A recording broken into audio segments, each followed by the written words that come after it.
Hello friends, welcome to my channel. Namaste to all of you. जैसा कि हम जानते हैं कि संदीप सर ने माफ़ी मांगी है, जो कि उनका एक बहुत बड़ा बड़प्पन है। मेरी तरफ मैं मानता हूं कि उनका बहुत बड़ा बड़प्पन है, क्योंकि पावर होते हुए भी जो इंसान माफ़ी मांगे, इसका अर्थ यह है कि उसका दिल अभी बहुत साफ है। वैसा इंसान सही में कहीं नहीं है, एक बहुत बड़े आदमी है।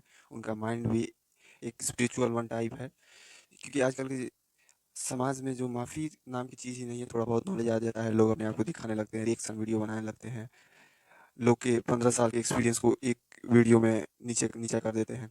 सो गाइस, जैसा कि आप देख सकते हैं, उन्होंने माफ़ी मांगी है, लेकिन वो भी एक बड़प्पन है उनका। सो इसीलिए मैं इस वीडियो को बना रहा हूँ, क्योंकि मैं उन्हें दिल से चाहता हूँ। सो आप भी लोग देखें, और मैं इसमें कुछ ऐसे पॉइंट्स दूंगा जो आपके दिमाग को हिला के रख देगा। So please keep watching my points. So so मेरा पहला पॉइंट ये है कि क्या उनके प्रति जो लैंग्वेज यूज किया गया, क्या वो सही है?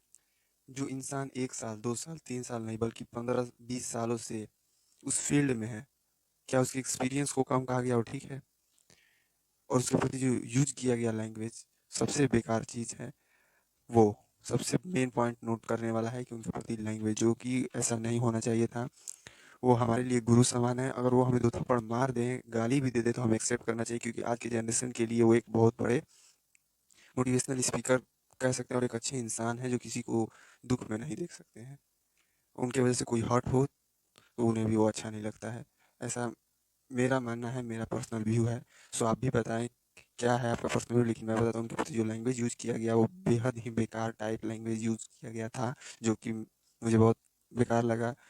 अगर मान लीजिए उनसे कोई गलती हुआ, ठीक है, तो उनके प्रति लैंग्वेज ये यूज किया गया ना, बहुत गंदा था। क्योंकि ऐसा लैंग्वेज यूज करना मतलब क्या कहें, वैसे इंसान को क्या कहा जा सकता है, लेकिन ये गलत बात है। अरे, उनको गलती दिखाइए कि आपने यहाँ गलती किया, लेकिन ऐसा लैंग्वेज नहीं ना यूज़ कर सकते। वो 10-15 साल से उस फील्ड में है, एक्सपीरियंस लो कितने लोगों की उन्होंने ज़िंदगियाँ बनाई हैं।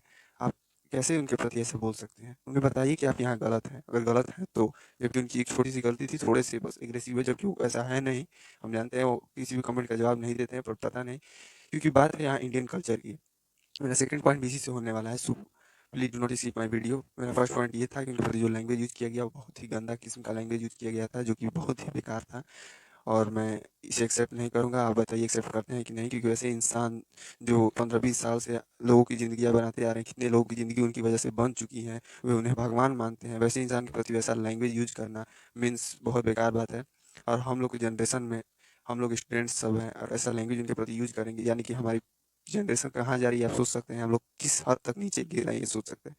हमारे वेद में, पुराणों में ये सब बताया गया है कि अगर हमसे बड़ा कोई हमें 2 थप्पड़ मार भी देता है, अगर हमसे ज़्यादा ज्ञानी है, तो हमें उसे, अगर वो गलत है तो हमें उसे बताना चाहिए कि आप यहाँ गलत है। अपना थॉट विचार अपना दे सकते हैं, लेकिन हमें ये अधिकार नहीं है कि वो हमसे बड़ा है तो उसे गलत लैंग्वेज से बोलें, तू तड़ाक करें। ये सब हमें अलाउ नहीं है। अगर संस्कार है, 1% भी किसी में संस्कार है, तो वो ऐसा नहीं करेगा। बढ़ते हैं सेकंड पॉइंट की तरफ। सेकंड पॉइंट मेरा ये है कि उन्होंने अपने पावर ऑफ इंडियन कल्चर में वेस्टर्न फिलॉसफी को क्या बताया है। उसमें क्या गलत है बताया उन्होंने? जो इंसान इंडिया में पैदा हुआ है, ध्यान से सुनिएगा, जो इंसान इंडिया में पैदा हुआ है, इंडिया में जन्म लिया है, वो अपने इंडिया के वेद पुराण गीता को ना पढ़ के वेस्टर्न फिलोसफी को मान कर चलता है, उससे बड़ा मूर्ख कौन है? उससे बड़ा मूर्ख कौन है? अरे, ये वही इंडिया है जहाँ पे गौतम बुद्ध ने मेडिटेशन का ज्ञान दिया था। उन्हीं ने उन्हें उन्होंने ही मेडिटेशन को बताया था। जहाँ कृष्ण ने गीता का ज्ञान दिया था, जो पुराणों का पुराण माना जाता है, महापुराण कहा जाता है उसे। यहाँ पे 4 वेद हैं, ऋग्वेद, सामवेद, अथर्ववेद, यजुर्वेद, सबसे बड़ा वेद है, जो कि सारे फिलॉसफी को निचोड़ कर फेंक सकते हैं। ये तो बात सही है, इसमें कौन-सी गलत बात है? अगर आप सही में पढ़ना चाहते हो, वेस्टर्न फिलॉसफी पढ़िए, ठीक है, वेस्टर्न फिलॉसफी पढ़िए और इंडियन फिलॉसफी पढ़िए, और उसके बाद बताइए कि कौन-सा फिलॉसफी पढ़ना इतना आसान नहीं है, हम जानते हैं, लेकिन अगर सही में आपको फिलॉसफी में इंटरेस्ट है, तो पढ़िए और बताइए कौन है। मुझे तो इंडियन फिलॉसफी पढ़ना है, और मैं पढ़ता हूँ, गीता भी मैंने पढ़ चुका है। और सो इसीलिए मैं बता रहा हूँ गीता में, क्योंकि यही लिखा गया है, जब अर्जुन कृष्ण से कहते हैं कि जब इतना ही पाप है, जब इतना ही अधर्म है इस संसार में, तो क्यों ना हम लोग छोड़कर और संन्यास ले लेते हैं।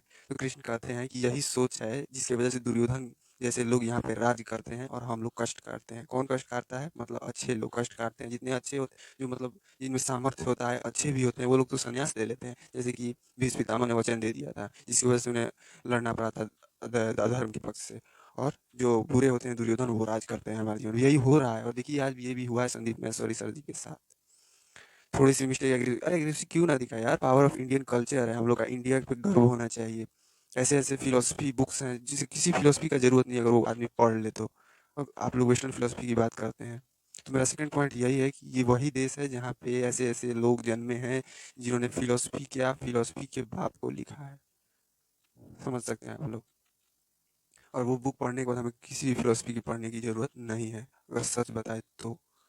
अगर आप गीता केवल पढ़िए, मैं आपको रिकमेंड करूँगा गीता पढ़िए। गीता पढ़ने के बाद अगर आप में थोड़ा-सा भी चेंज नहीं आया तो इस चैनल को आकर और गाली दें, कमेंट में सब कुछ करें। केवल ये गीता पढ़ के देखिए आपका माइंड कितना चेंज हो जाएगा। जो कि गीता ऑक्सफोर्ड यूनिवर्सिटी में रोज़ पढ़ाया जाता है, शायद आपको पता नहीं होगा। और ये भी नहीं पता था, आपके पास नेट है ना, जाके सर्च कर लीजिए नेट पर कि कितने साइंटिस्ट और कितने फिलोसोफर हैं जो इंडिया के फिलॉसफी को लेकर उसी की थ्योरी बनाए हैं, उसी में से थ्योरी निकाले हैं।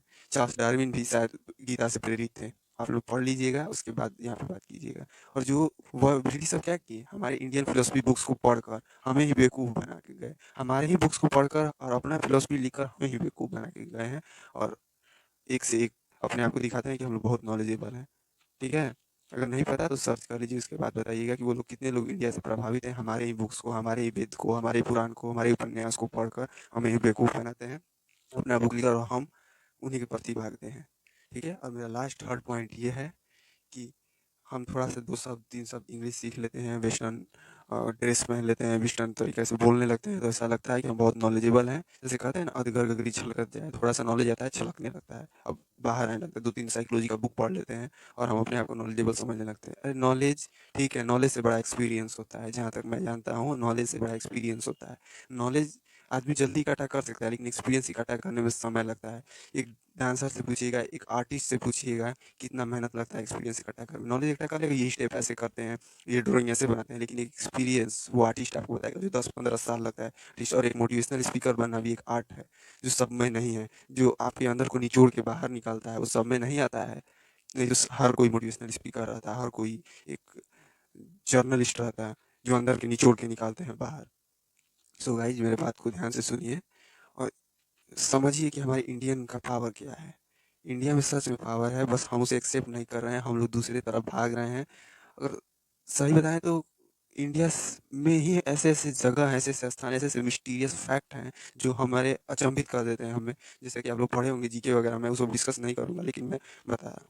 तो पावर इंडिया का बहुत ज़्यादा है, जो हम नहीं देख रहे हैं और हम कॉपी करने में लगे हुए हैं, कि वो ऐसे कर रहे हैं, वो ऐसे कर रहे हैं, तो हम लोग कॉपी करने में लगे हैं, जो कि एक बेहद ही शेमफुल है। हम कहेंगे बहुत ही लोग को हमें कॉपी करना चाहिए। कितने ब्रिटिश सब आकर मथुरा में, आपको पता होगा, अपना धर्म बदल लिए हैं। तो यहाँ धर्म की बात ही नहीं है, मतलब कल्चर की बात है, इंडियन की बात है। यहाँ सारे लोग आ जाएँगे, हिंदू, मुसलमान, सिख, ईसाई, सभी लोग आ जाएँगे। Indian power of Indian culture की बात की गई है उस वीडियो में, ना कि किसी मुद्दे पे ये मुसलमान है, ये हिंदू है। सो गाइज मैं आप लोग से यही कहूँगा कि कोई भी बात को जानने से पहले उसके अंदर तक जाएँ। किसी की कोई बोल रहा है ये तो हम ये मान लेंगे, कोई बोल रहा है ये तो हम ये मानेंगे, नहीं, आप पढ़िए। अगर आपको नहीं भी सचा तो मैंने बोला है ना, गीता पढ़िए और जाके उसके बाद अपना पॉइंट मुझसे मेरे से डिस्कस कीजिए, कमेंट सेक्शन में बताइए कि क्या गलत। अगर गीता पढ़ने से हमें चेंजिंग नहीं आता है तो मैंने जो बोला है गाली दीजिए, चैनल को बंद कर दीजिए, रिपोर्ट कीजिए चैनल को। अगर ऐसा नहीं है तो एक बार पढ़िए, समझिए। और सबसे लास्ट पॉइंट मैं आपसे ये बोलूँगा, अंतिम पॉइंट ये बोलना चाहूँगा कि 1 मिनट मुझे ये बताइए कि जो इंसान यूट्यूब से 1 पैसा नहीं कमाता है, उसे क्या फ़ायदा है इंडियन कल्चर के बारे में बताने के लिए? मुझे बस ये जवाब दीजिए। क्या फ़ायदा है, वो इंडियन कल्चर के बारे में बता रहा है तो उसे उसका क्या फ़ायदा है? क्या उसे व्यूज़ चाहिए कि व्यूज़ मिलेगा तो पैसा आएगा? और उस इंसान का कंपैरिज़न आप लोग कर रहे हैं, और उस इंसान का कंपैरिज़न आप लोग उस इंसान से कर रहे हैं जो यूट्यूब पे आया ही पैसा के लिए है। अब आप लोग बताइए, अब आपका स्वयं का जवाब है, दीजिए जवाब। अरे वो इंसान बस चाहता है कि इंडिया के बारे में आप लोग और अधिक जानें। हम लोग भाग रहे हैं दूसरी तरफ, उनके कपड़े, उनके बोलने का तरीका, उनके तरफ भाग रहे हैं। हम लोग इंडिया को भूलते जा रहे हैं। अरे तो इंडिया को समझे ना, फिलॉसफी पढ़ना है तो इंडियन फिलॉसफी पढ़े ना, इतना बुक रखा हुआ है। उसको पढ़ें, उसके बाद वो भी पढ़ें, दोनों पढ़ें और देखें कौन बेस्ट है। ये इसके सामने उसका बाप लगेगा इंडियन फिलॉसफी, बाप कहते हैं ना, बाप। और बाप को बेटे से कंपैरिजन नहीं करना चाहिए, क्योंकि बाप के पास जो एक्सपीरियंस होता है ना, बेटा के पास नॉलेज होता है। और नॉलेज कभी एक्सपीरियंस ज़्यादा रहेगा, नॉलेज से ज़्यादा ही रहता है एक्सपीरियंस। आपको नहीं पता तो सर्च कीजिए, मेरी बातों को ध्यान से सुन के सर्च कीजिए कि एक्सपीरियंस बढ़ाता है कि नॉलेज। ठीक है? और उसके बाद मुझे बताइए, और कंपेयर करना बंद कीजिए। और गलत वो नहीं है, पावर ऑफ इंडियन कल्चर में जो भी बात की है वो गलत नहीं है। वो कहने का अर्थ है कि आप 1-2 साल 3 साल से लगे व्यक्ति का कंपेयर कर रहे हैं, आप 15 साल 20 साल से लगे व्यक्ति को, जो कितने लोग की ज़िंदगी बना रहा है। सो आपका सबसे पॉइंट यहीं पे आप लोग गलत हैं। वैसे इंसान से बात ही नहीं करना चाहिए, बस गलती ये है कि उन्होंने थोड़ा-सा एग्रेसिव वर्ड यूज़ किया, लेकिन उससे क्या फ़र्क पड़ता है यार? मान लीजिए हम लोग आज की जनरेशन है, वो हमारे भैया लगेंगे, हमारे एल्डर ब्रदर समान हैं, कह सकते तो हमारे पिता समान भी हैं। अरे भाई हमें 2 गाली दे भी दें तो क्या फ़र्क पड़ता है? उन्होंने हमें इतना कुछ सिखाया है, हम उसे सह नहीं सकते हैं क्या? आप लोग बताइए। उन्होंने हमें इतना कुछ सिखाया है कि हमें 2 गाली दे दें तो हम सह नहीं सकते हैं। और जबकि वो गलत भी नहीं है, आप उन पे रिएक्शन बनाएँगे, वैसा कमेंट लिखेंगे कि वो गलत हैं। एक गलती की वजह से उनका उतना मतलब एक्सपीरियंस को आपने 1 मिनट में ख़त्म कर दिया है, जो उनका एक्सपीरियंस है। भाई बहुत मेहनत लगता है एक्सपीरियंस बनाने में, समझ गए ना? और जब बनाइएगा तो समझ में आएगा। आप खुद अपने आप को उस जगह पे रख के देखिए कि कैसा आदमी महसूस करता है।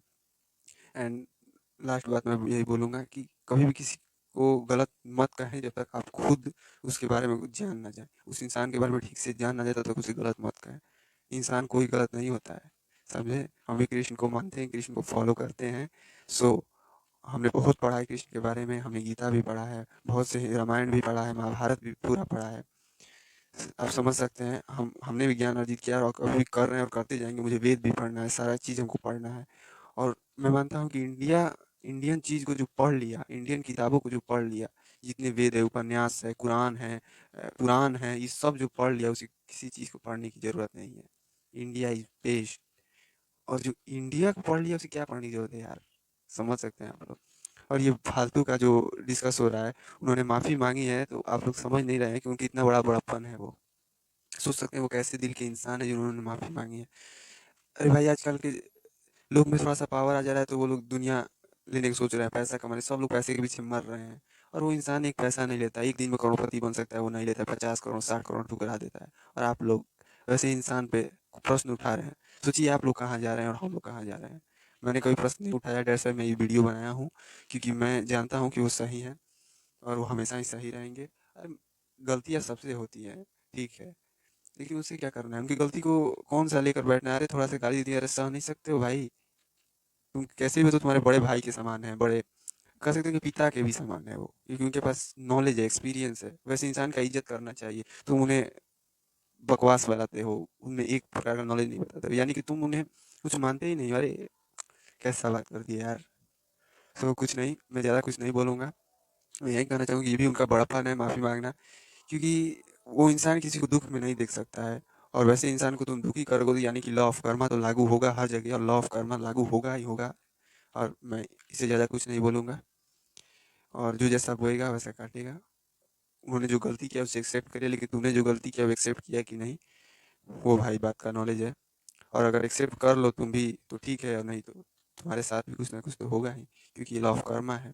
लॉ ऑफ कर्मा कभी विफल नहीं जाता है, अगर आप गीता पढ़ेंगे तो देखेंगे। सो मेरा यही टॉपिक था कि बातों को ध्यान से समझे, और उस इंसान की एक छोटी सी मिस्टेक को आप उसके 10-15 साल का एक्सपीरियंस को मत आके, क्योंकि जो उन्होंने किया है वो शायद आज की जनरेशन में किसी में करने की ताकत नहीं है। किसी जनरेशन को हम लोग यूट्यूब खोलते ही पैसा के लिए है, कि हम लोग पैसा कमाएँगे, व्यूअर्स बढ़ जाएँगे, फेम मिलेगा, नाम मिलेगा। और वैसे इंसान को आप लोग 1 मिनट में आँक रहे हैं, सो ऐसा मत कीजिए। कम से कम अपने फ्यूचर को बनाइए, और किसी को जज मत किया कीजिए तुरंत, पहले बढ़िया से जान लीजिए फिर जज कीजिए। सो अगर मेरी बात में कोई भी दम लगा हो तो प्लीज़ कमेंट सेक्शन में बताएं, अगर मैं गलत हूँ तो वो भी कमेंट सेक्शन में बताएँ। और ठीक है, मिलते हैं नेक्स्ट वीडियो में, ऐसे ही मैं रिव्यू देता रहूँगा अगर मुझे कुछ ऐसा लगेगा। So bye guys, subscribe to my channel, like, comment, अगर शेयर करें मेरी बातों को अगर अच्छा लगा हो तो। सो मिलते हैं नेक्स्ट वीडियो में, तब तक के लिए नमस्ते, जय श्री कृष्ण, राधे राधे।